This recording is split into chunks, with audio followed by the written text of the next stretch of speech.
And here in studio with me, Jake LaHutte, Wired senior writer covering politics and the White House. And we're also joined by Christy Greenberg, former SDNY Criminal Division Deputy Chief and MSNBC legal analyst, and Abby Livingston, Puck News congressional reporter. Jake, start with you. Let's listen to what the president himself had to say about the possibility of pardoning Ghislaine Maxwell. Would you consider a pardon or a commutation for Ghislaine Maxwell if it's something I haven't thought about. It's really something. It's something I'm allowed to do it, but it's something I have not thought about. So the president does have the power of the pardon here. And of course, he has a history with Ghislaine Maxwell. They intersected in social circles. And you may remember he even wished her well during her sentencing. Is it something that Trump can and should consider politically? I mean, politically, you'd see a number of downsides for pardoning Ghislaine Maxwell.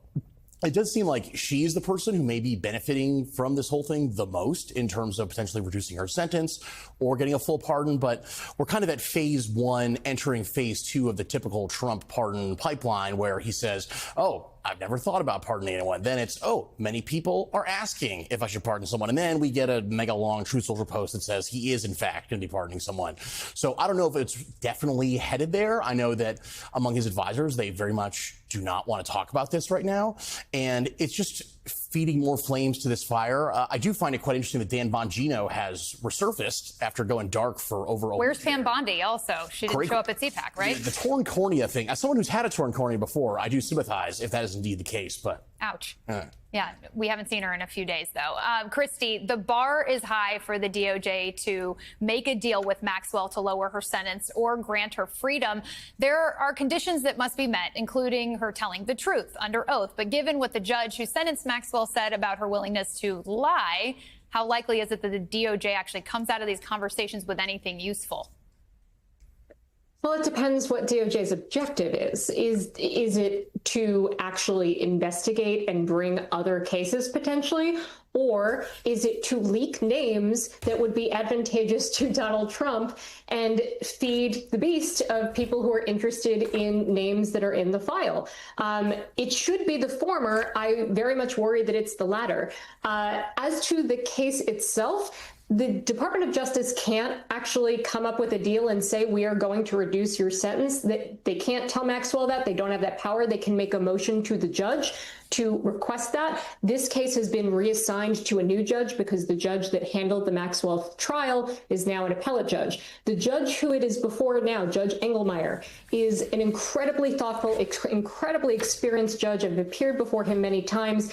I do not think the fact that she has gone in and just given up names without actually being able to say that she was used as a cooperating witness in trial against anybody else to charge anybody else with a crime, just simply going in and meeting with the government, that is not going to be enough to get this judge to reduce her sentence. So what could they do then? The only other option they have is a pardon. And the fact that Donald Trump is refusing to take that off the table tells you everything you need to know. This is a sex trafficking, a liar, monster. I mean, this is somebody who really did horrific things to be sentenced to 20 years in prison. And the fact that he's saying he's open to it essentially is shocking in itself and a huge betrayal of the victims and really makes me worried about what we're going to see next. I was just going to say, at the center of all of this, we have to remember there are survivors caught up in this. And Christy, there's reporting that the DOJ granted Maxwell what we've been talking about, limited immunity during these meetings.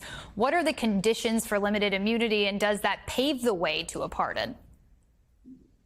So the conditions for limited immunity, that agreement essentially says that anything that Maxwell says in that meeting to the government cannot use against her to charge her. There are certain exceptions to that, namely if she lies, but generally those are the parameters of the agreement, so she can speak freely. It is highly unusual to do that post-trial for anyone, but it is unheard of for the Deputy Attorney General to be conducting that kind of a meeting. So where does that leave us? I mean, we're in uncharted territory here, but it seems like she's got every incentive here to tell Todd Blanche what she thinks he wants to hear. And usually before any meeting like that happens, the attorneys will talk.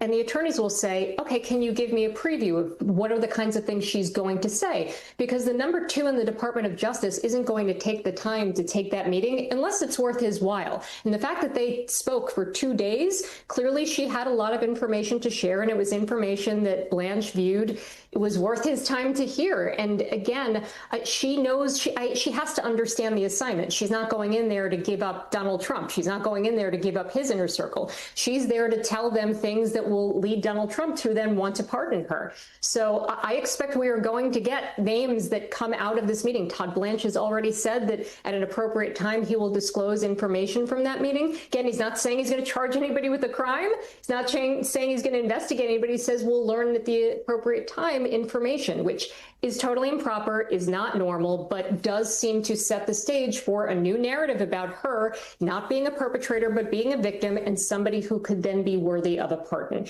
And that, if that is where we are headed, is completely unjust. Abby, your latest article is headlined "Alone on Epstein Island." You're saying that Dems are enjoying their moment of Schadenfreude as they, along with some of their strange Republican bedfellows, work to keep this issue alive through the August recess and perhaps even into the midterm season. Does it seem like the Epstein issue is going to stay around until then? Well, I wrote that story on Monday, and almost by the time I turned it in, I wrote it in a very neutral tone. You know, I didn't know if this would stick over the August recess or if it would catch on like some summer stories do. And by Monday night, it was very apparent this story is not going away.